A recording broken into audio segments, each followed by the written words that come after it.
which was the very first time we did, it was then called From Curse to Blessings by Craig Hill.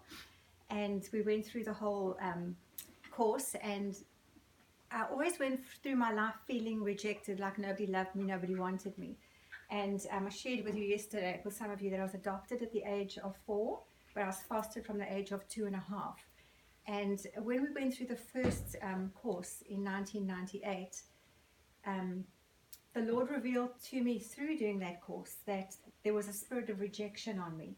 And I believed that lie, like we've learned about, believed that lie of rejection got into my heart at that very early age of 2.5 or 4, when I was being sent back and forth from my biological parents to my adopted parents.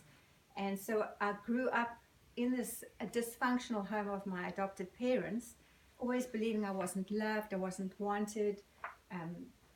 And then Robert came along, and this thing that loved me, I didn't know that somebody could love me. I didn't know what love was about. So it was just like this thing that loved me. I just wanted to be with him.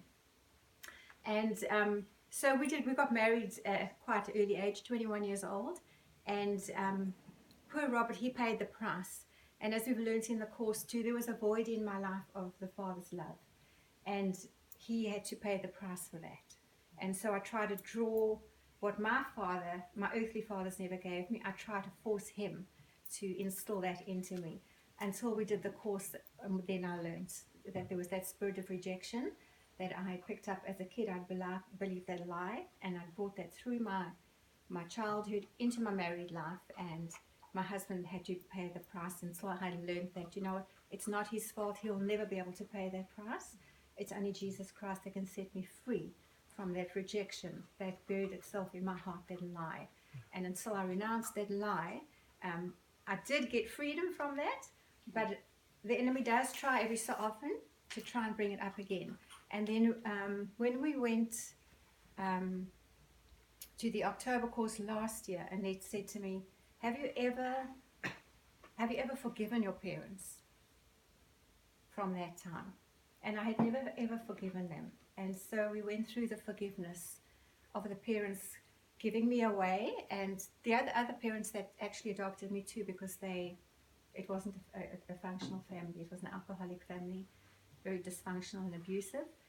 And I forgave them, and it was within weeks I actually found my adoption papers, which I thought that I had never had.